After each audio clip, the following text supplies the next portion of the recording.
जनजातीय अर्थव्यवस्था।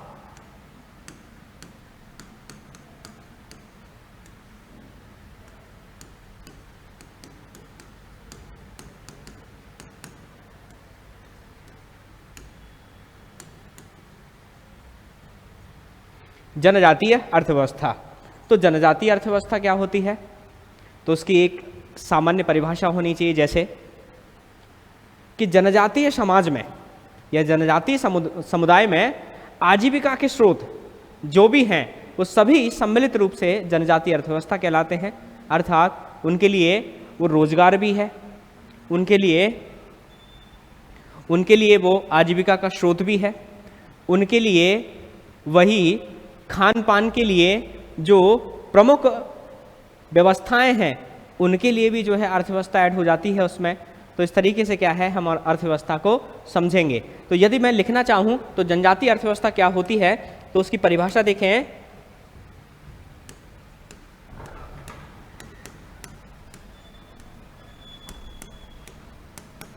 जनजातीय समाज की आर्थिकी, इसको हम आजीविका भी कह सकते हैं, आजीविका का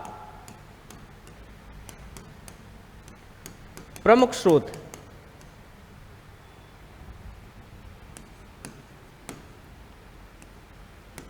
जिनसे उनकी अर्थव्यवस्था संचालित होती है,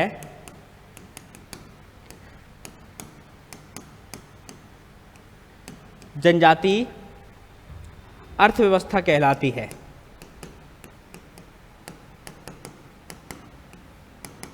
जनजातीय अर्थव्यवस्था कहलाती है। तो सिंपल सी बात कि जनजातियों के आजीविका के कौन कौन से स्रोत हैं, इनसे किस तरीके से उनकी आजीविका चलती है, उनका घर बार चलता है, उनका जीवन यापन होता है, ये जीवन यापन के जो साधन हैं उन्हें हम अर्थव्यवस्था कह देंगे। क्या कह देंगे? अर्थव्यवस्था कह देंगे। चलिए देखते हैं। तो यदि हम बात करें कि आजीविका यानी अर्थव्यवस्था के स्रोत क्या हैं, जनजातीय अर्थव्यवस्था है, चूंकि शब्द लिख ही लेते हैं अपन, जनजातीय अर्थव्यवस्था। तो जनजातीय अर्थव्यवस्था, इसके स्रोत क्या हैं? इसके स्रोत क्या हैं? तो स्रोत में हम देखेंगे तो सबसे प्रमुख जो स्रोत हमें दिखाई देगा वो है कृषि। क्या है? कृषि। तो जनजातीय अर्थव्यवस्था का आज वर्तमान में प्रमुख जो स्रोत है जिसे हम पहले नंबर पर रखेंगे उसको कृषि कहेंगे, जिसमें पहले परंपरागत कृषि होती थी, परंपरागत कृषि जिसे झूम कृषि भी कहते थे। झूम कृषि कौन कौन सी जनजातियों में थी? तो यदि हम बात करें कि झूम कृषि, तो भील जनजाति में देखें, गोंड जनजाति में देखें, कोरकू जनजाति में देखें और बैगा जनजाति में देखें और अन्य जनजातियों में भी देखेंगे अपन। तो पहले भील जनजाति की जो कृषि है, झूमिंग कृषि है, उसको क्या कहते हैं? तो भील जनजाति की कृषि को चिमाता कहा जाता था। आज वर्तमान में झूम कृषि संपूर्ण मध्य प्रदेश में बंद है। संपूर्ण मध्य प्रदेश में क्या है? बंद है, हमें कहीं भी दिखाई नहीं देती। क्यों? क्योंकि ये पर्यावरण के लिए क्या है? थोड़ी सी खतरा है, इसीलिए क्या है? इसको बंद कर दिया गया है। चलिए, तो इनमें चिमाता कहते थे, गोंड में बारी कहते थे, गोंडों में बारी कहते थे, कोरकुओं में बदलवा कहते थे, बदलवा कृषि। और बैगांव में हम देखेंगे तो बैगांव में हमें इसका नाम मिलता है दाहिया और दूसरा नाम है बैबार, दाहिया और बैबार। तो दाहिया और बैबार जो है ये दो रूप क्या है हमें दिखाई देते हैं बैगा जनजाति में, लेकिन इसमें जो है इसमें कुछ अंतर है दोनों में। दोनों शब्द प्रयोग किए जाते हैं, आपको किताब में दोनों मिलेंगे, लेकिन मूल अंतर क्या दिखाई देता है कि जो बैबार कृषि है, बैबार कृषि में पूरे पेड़ों को काट के क्या है सुखाकर उनमें आग लगा दी जाती थी और राख होती थी। बरसात के समय में उसमें खुरपी से थोड़ा सा गड्ढा किया और बीज डाला और मिट्टी ऊपर से डाली और ऐसे करके क्या है बुआई हो जाती थी। लेकिन दाहिया में क्या होता है, पूरे पेड़ को नहीं काटते हैं, सिर्फ पेड़ की शाखाओं को, टहनियों को काटते हैं और टहनियाँ जब सूख जाती हैं तब उनमें उसको जलाकर जब राख हो जाती है तो बरसात के समय में उसमें खुरपी से क्या है हल्की सी मिट्टी उठाकर उसमें बीज बो देते हैं, दबा देते हैं और ऐसे करके फसल उगनी चालू हो जाती है और उनकी प्रमुख फसल होती है। तो ये पहले होती थी, लेकिन आजकल जो है परंपरागत कृषि में केवल क्या है मोटे अनाज बचे हुए हैं। क्या है? मोटे अनाज। तो मोटे अनाजों में ये कौन कौन से अनाज करते हैं? मोटे अनाजों में कौन कौन से अनाज करते हैं? तो इन अनाजों में सबसे पहले देखेंगे कि पूरे मध्य प्रदेश में जनजाति समाज में सबसे ज़्यादा जो प्रमुख खाद्यान्न फसल और मोटे अनाज में सबसे ज़्यादा जो उत्पादन है वो मक्के का है। क्या है? मक्के का।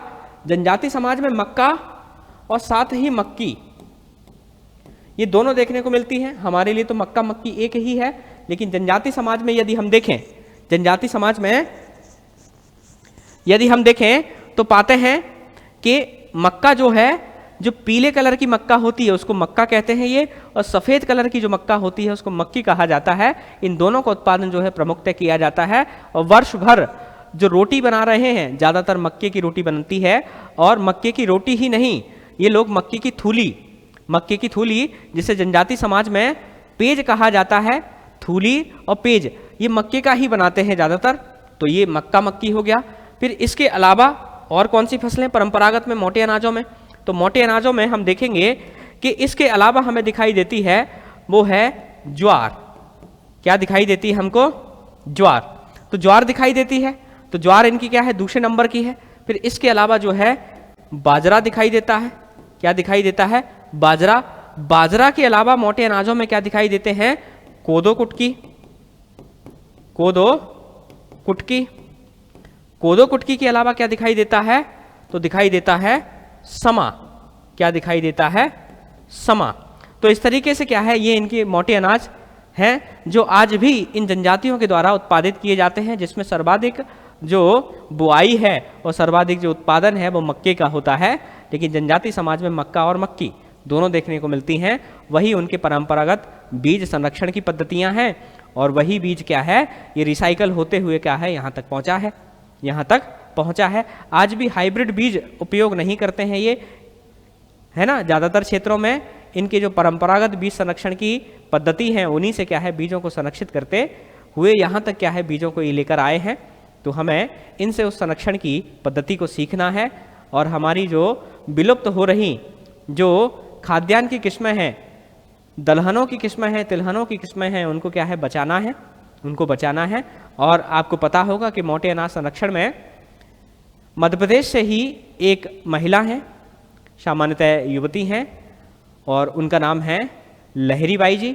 तो लहरी बाई जी जो है जिन्होंने उन्हीं परंपरागत बीजों का, जिन्हें अपन मोटे अनाज कहते हैं, उनका संरक्षण किया है और जिनकी तारीफ हमारे माननीय प्रधानमंत्री महोदय जी भी क्या है कर चुके हैं अपनी मन की बात में। आपको पता है वो मन की बात हमेशा करते हैं और उस मन की बात में हमारे मध्य प्रदेश की सुश्री लहरी बाई जी का भी क्या है जिक्र हुआ है। क्यों हुआ है? क्योंकि उन्होंने क्या है इन्हीं परंपरागत बीजों का संरक्षण किया है। बड़ा अच्छा कार्य है उनका।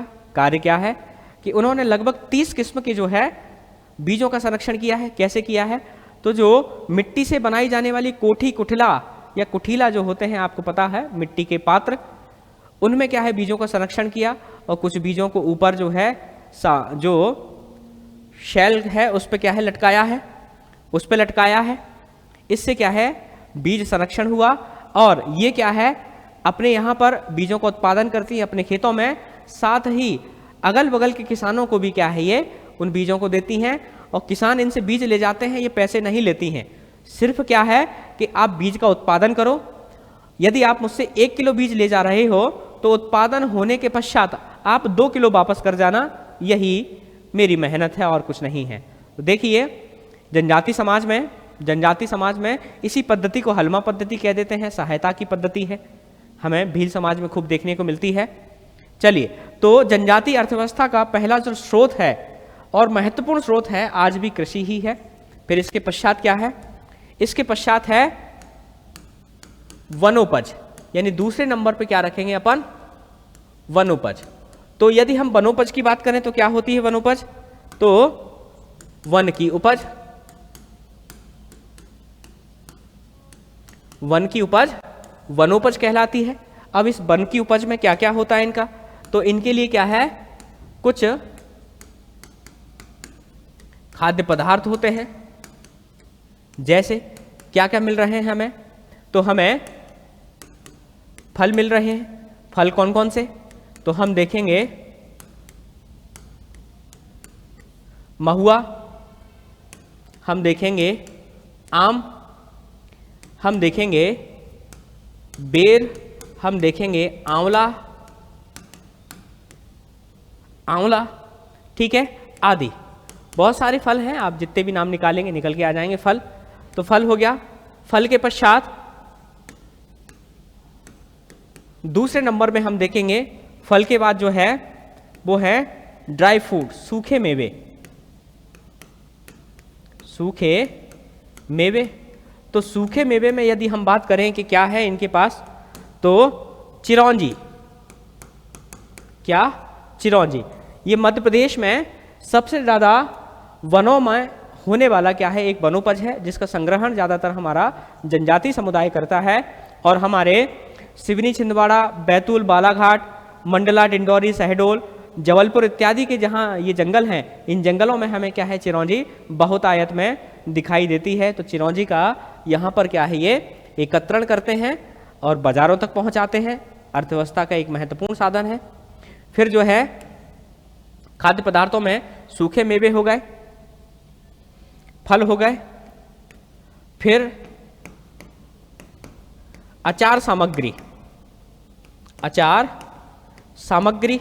तो अचार सामग्री में हम देखेंगे ये जंगल से एक तो आंवला अपन ने वहां भी ले लिया है, यहां भी ले लेते हैं आंवला। आंवला के बाद जो है ये अचार लवेरा,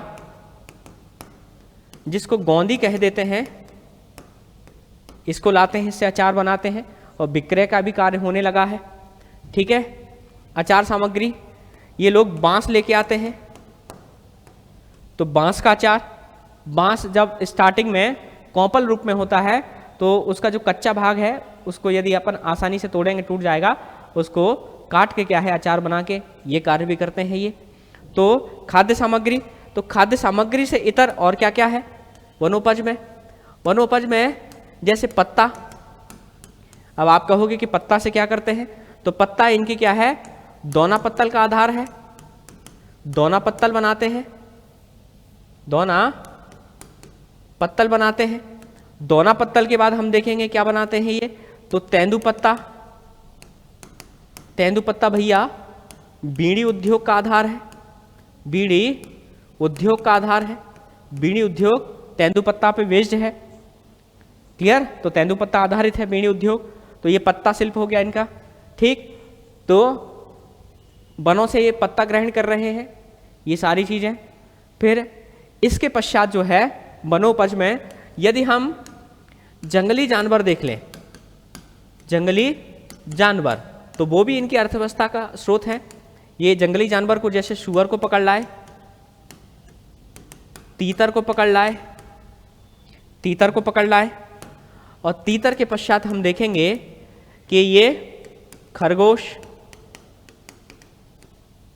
जंगली मुर्गा। अब आप कहोगे कि मध्य प्रदेश में जंगली मुर्गा कहाँ, तो सिवनी छिंदवाड़ा वाले जो पेंच वाला रीजन है और हमारा कान्हा वाला रीजन है, उसमें जो है हमें जंगली मुर्गे मिल जाते हैं, जंगली मुर्गे मिल जाते हैं। तो भैया इनका पकड़ के क्या है विक्रय करते हैं और इनकी आमदनी का एक आजीविका का अर्थव्यवस्था का एक प्रमुख स्रोत हो जाता है। तो ये तो हो गया वनोपज। क्या हो गया? वनोपज। वनोपज के पश्चात और क्या आधार है, तो तीसरा आधार हम देखेंगे वो है हमारा हस्तशिल्प। क्या? हस्तशिल्प। तो हस्तशिल्प के तहत हम देखेंगे तो ये क्या क्या बनाते हैं। तो इनके पास क्या है, एक धातु शिल्प कला है। धातु शिल्प कला, अब आप कहोगे कि धातु शिल्प कला में क्या क्या है साहब। तो यदि हम देखें हमारी ढोकरा कला को, ढोकरा कला ये वही ढोकरा कला है जिस कला की मूर्ति हमें सिंधु घाटी सभ्यता से मिलती है, जिसे हम डांसिंग गर्ल या नर्तकी की मूर्ति कह देते हैं, वो ढोकरा कला का उदाहरण है। और यही ढोकरा कला क्या है, हमारे मध्य प्रदेश के बैतूल जिले में भी है। बैतूल जिले में भी है, जहाँ का कोरकू समुदाय जो है इस कला से जुड़ा हुआ है, इस कला से जुड़ा हुआ है ढोकरा कला, जिसे बैतूल में भरेवा शिल्प कह देते हैं। क्या कह देते हैं? भरेवा शिल्प। तो ये एक प्रमुख आधार है। फिर हम देखेंगे लौह शिल्प। क्या देखेंगे? लौह शिल्प। तो हम पाएंगे कि हमारा अगरिया जनजाति समुदाय, अगरिया जनजाति समुदाय ये लौह शिल्प में निपुण है, जिसे 2023 में जीआई टैग प्रदान किया गया है। जीआई टैग प्रदान किया गया है। लौह शिल्प, लोहे से ये बहुत सजावटी सामान, घरेलू औजार, कृषिगत औजार और हथियार इत्यादि बना के क्या है, विक्रय करते हैं, विक्रय करते हैं। ये हो गया इनकी आजीविका का प्रमुख। ये हस्तशिल्प में और क्या, तो ये बांस शिल्प में निपुण है। बांस शिल्प में क्या है, ये निपुण है। तो बांस से ये कलात्मक वस्तुएं बना के बेचते हैं, कलात्मक वस्तुएं बनाकर क्या है, बेचते हैं। जैसे बांस की टोकरी। क्लियर? फिर हम देखेंगे बांस शिल्प। बांस शिल्प के बाद देखेंगे पत्ता शिल्प। तो हम पाएंगे पत्ता शिल्प में ये निपुण है, जिसमें से ये पत्ता दोना पत्ता, दोना पत्ता इत्यादि क्या है बनाकर बेचते हैं। बांस शिल्प में निपुण है, बांस शिल्प में निपुण है। फिर इसी में झाड़ू बनाते हैं। झाड़ू के बाद हम देखेंगे कि ये टोकरी बना लेते हैं पत्तों की। टोकरी के बाद जो है ये बीजना बना लेते हैं। बीजना, बीजना हाथ का पंखा आप लोग जानते होंगे, बीजना बना लेते हैं। फिर इसके पश्चात पत्तों से और क्या क्या बनाते हैं, तो पत्तों से ये सजावटी सामान भी बना लेते हैं, सजावटी सामान बना लेते हैं, सजावटी सामान बना लेते हैं। फिर हम देखते हैं कि ये हस्तशिल्प में ये हो गया। इसके अलावा हस्तशिल्प में कैसे निपुण है ये, तो ये मिट्टी शिल्प, इसमें निपुण है। इससे ये मटके अपने घरों में प्रयोग होने वाले सजावटी सामान, मूर्तियां, बर्तन इत्यादि बनाते हैं। तो मिट्टी शिल्प हो गया। मिट्टी शिल्प के बाद जो है हम देखेंगे ये लकड़ी शिल्प में निपुण होते हैं, लकड़ी शिल्प में निपुण होते हैं। और लकड़ी शिल्प के तहत इसे अपन खराद कला भी कहते हैं। क्या बोलते हैं? खराद कला। तो खराद कला में भी क्या है, ये निपुण है। खराद कला में भी क्या है, ये निपुण है। तो लकड़ी से सजावटी सामान, घर इत्यादि बनाने के सामान, फर्नीचर वगैरह और कलात्मक मूर्तियां वगैरह क्या है, ये बनाते हैं और उसका विक्रय भी करते हैं। तो हस्तशिल्प हो गया। हस्तशिल्प के बाद जो है इनका क्या है, व्यापार भी है। क्या है? चौथा स्रोत जो है या आधार जो है वो है व्यापार। तो भैया ये व्यापार से भी जुड़े हैं। व्यापार इनका क्या है, क्षेत्रीय भी है, क्षेत्रीय व्यापार है, इनका राज्यीय व्यापार है,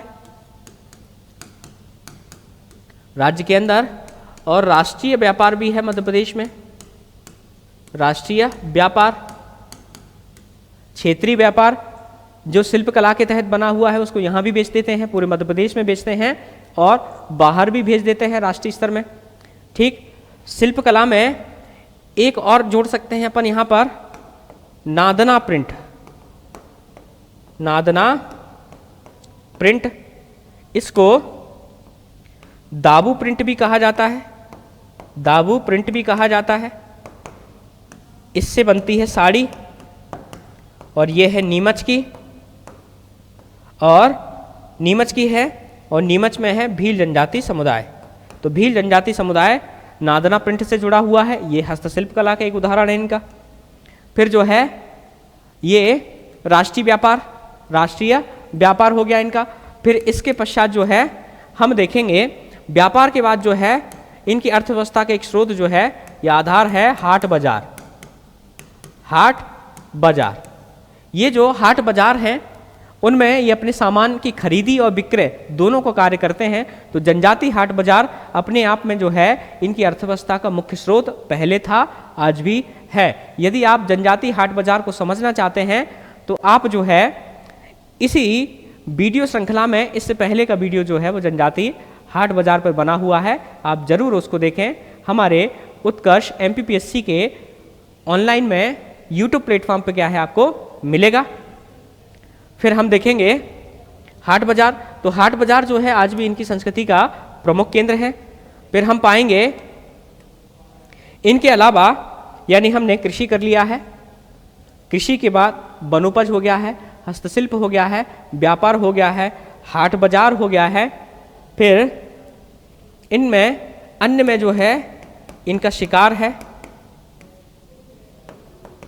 पशुपालन है, पशुपालन है। फिर इसके पश्चात जो है अपन देखते हैं पशुपालन, और पशुपालन के बाद जो है कुक्कुट पालन, कुक्कुट पालन। और आप ये मान के चलिए कि कुक्कुट पालन इनका क्या है, चलता फिरता ATM है।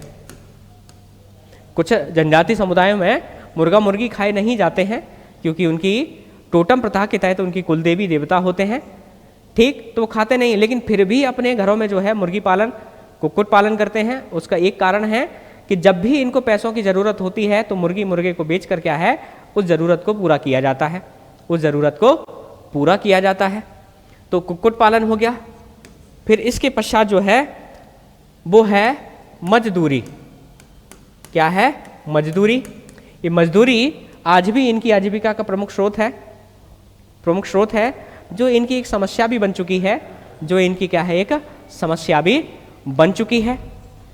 फिर हम आगे बढ़ते हैं, फिर आगे बढ़ते हैं और 10वें पॉइंट के तौर पर क्या है हम देखते हैं, 10वें पॉइंट के तौर पर देखते हैं हम कि ये डेयरी उद्योग से भी जुड़े हुए हैं, डेयरी उद्योग से भी क्या है ये जुड़े हुए हैं। फिर हम देखेंगे कि ये मधुमक्खी शहद एकत्रण इससे भी जुड़े हुए हैं।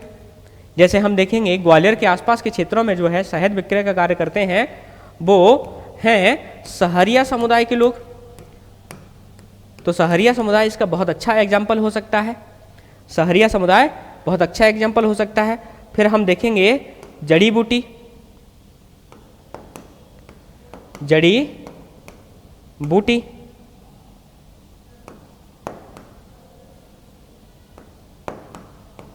तो जड़ी बूटी में हम देखेंगे ये जड़ी बूटियों के अच्छे जानकार होते हैं, अच्छे जानकार होते हैं, तो इनकी आजीविका का स्रोत भी है ये।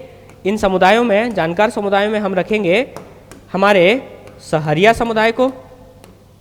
यदि आप चंबल ग्वालियर अंचल में हैं तो सड़कों के किनारे कैंप मिल जाते हैं, इनके सड़कों के किनारे कैंप मिल जाते हैं, तो वो कैंप इन्हीं के होते हैं। फिर बैगा जनजाति समुदाय अपने आप में निपुण है, कोरकू जनजाति समुदाय अपने आप में निपुण है, भारिया जनजाति समुदाय अपने आप में क्या है निपुण है। लगभग सभी जनजाति समुदाय जो है अपने आप में क्या है, निपुण है। क्लियर? तो इस तरीके से हमने जनजातीय अर्थव्यवस्था में जो स्रोत हैं वो क्या क्या है उनको समझा है। तो सबसे पहला जो कृषि है, कृषि किस तरीके से कर रहे हैं वो है, आजकल आधुनिक कृषि की तरफ भी बढ़ चुके हैं, ये स्प्रिंकलर सिंचाई और ड्रिप सिंचाई की ओर भी बढ़ चुके हैं, और आज ये उद्यानिकी फसलों की ओर भी जा रहे हैं, व्यापारिक फसलों की ओर भी जा रहे हैं। फिर हम देखेंगे वनोपज, तो वनोपज का संग्रहण किस तरीके से कर रहे हैं ये, वो व्यवस्था भी हमने देखी है। और हमने देखा है हस्तशिल्प, क्या देखा है हमने, हस्तशिल्प, तो हस्तशिल्प के तहत ये सारी व्यवस्थाएं हैं। फिर है व्यापार, हाट बाजार, शिकार, पशुपालन, कुक्कुट पालन, मजदूरी, डेयरी उद्योग और मधुमक्खी शहद एकत्रण और जड़ी बूटी, तो इनके क्या है प्रमुख स्रोत हैं। अब आते हैं प्रश्न श्रृंखला पर कि सर ये बता दीजिए कि क्या क्या प्रश्न की संभावना है। तो प्रश्न है पहला कि जनजातीय अर्थव्यवस्था को समझाते हुए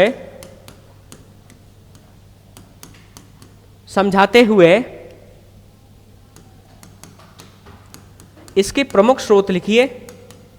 प्रमुख स्रोत लिखिए,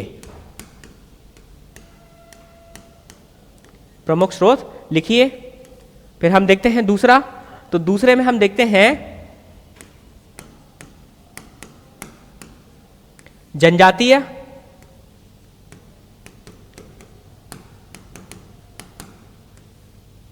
अर्थव्यवस्था की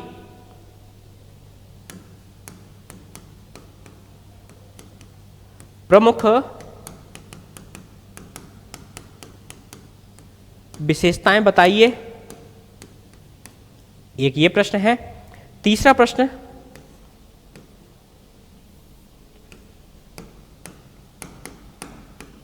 जनजातीय अर्थव्यवस्था में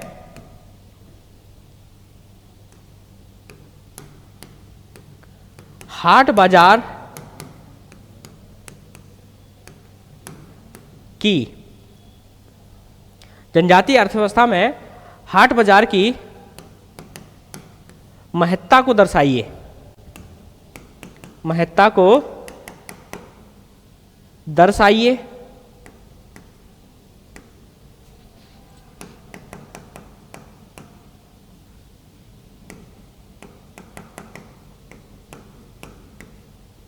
दर्शाइए। फिर हम देखेंगे नेक्स्ट हम देखेंगे जनजातीय अर्थव्यवस्था के समक्ष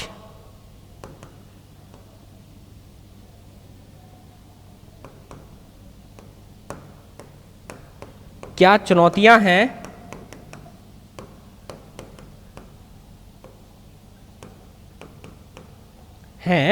बताइए।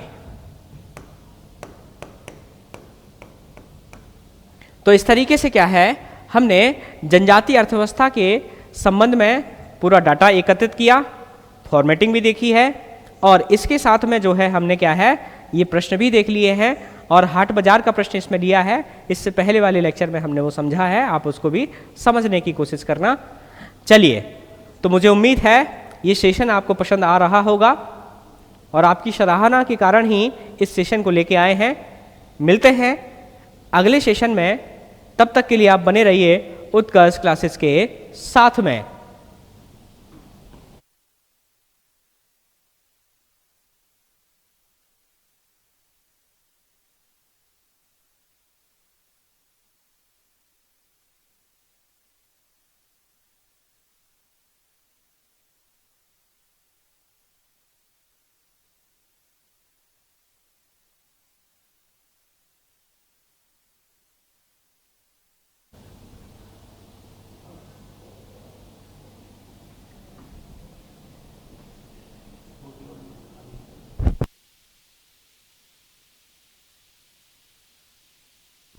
चलिए, तो एक विशेष सूचना, उत्कर्ष लेकर आया है आपके लिए महत्वपूर्ण ऑफर। क्यों?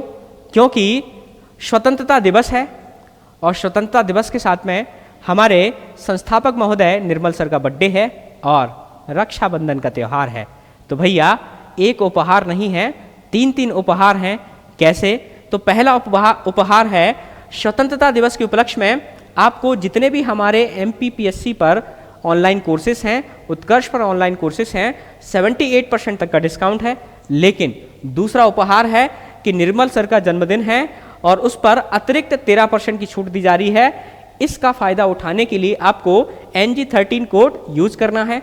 इसके पश्चात रक्षाबंधन का क्या है, त्यौहार है, और रक्षाबंधन का त्यौहार हो और कुछ उपहार ना हो तो ठीक नहीं लगता। तो इसीलिए रक्षाबंधन के त्यौहार के उपलक्ष्य में 100% तक रिवर्स पॉइंट का क्या है, आपको ऑफर है।